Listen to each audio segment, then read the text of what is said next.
नमस्कार, मी प्रज्ञा. समाजात आपण बघितलं किंवा आपल्या घराघरात सुद्धा आपण बघतो, की अशी माणसं असतात, की स्वतः केलेल्या चुकीला कबूल करणं त्यांना कठीण होतं. किंबहुना त्यांचं मनच ते कबूल करत नाही. काही जर चुकीचं घडलं, तर त्याचं कारण दुसरा त्यांना वाटतो. दुसऱ्याचा दोष आहे असं वाटतं आणि हे आपण नेहमीच बघत असतो. त्याच्यामुळे याच कल्पनेतून मला कविता सुचली आहे, दोष दुसऱ्याचा. दोष दुसऱ्याचा. प्रत्येकाला इथे वाटते, आपणच योग्य नि शहाणे. आपणच योग्य नि शहाणे.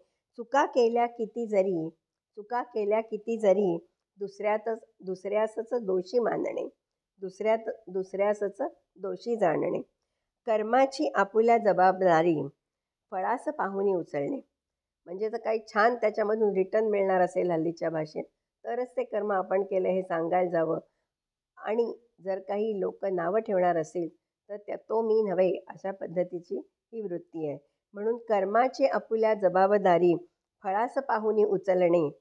लावणे दोष दुसऱ्याच्या माथी, कार्य जर फिसकटले. लावणे दोष दुसऱ्याच्या माथी, कार्य जर फिसकटले. जबाबदारी स्वतःची कदापि न उचलणे. जबाबदारी स्वतःची कदापि न उचलणे. त्यासाठी ओठावरती असती 56 कारणे. त्यासाठी ओठावरती असती 56 कारणे. अंगावरुनी झटकुनी मोकळे होणे. अंगावरी झटकुनी मोकळे होणे. हे लक्षण भित्रेपणाचे जाणून घेणे.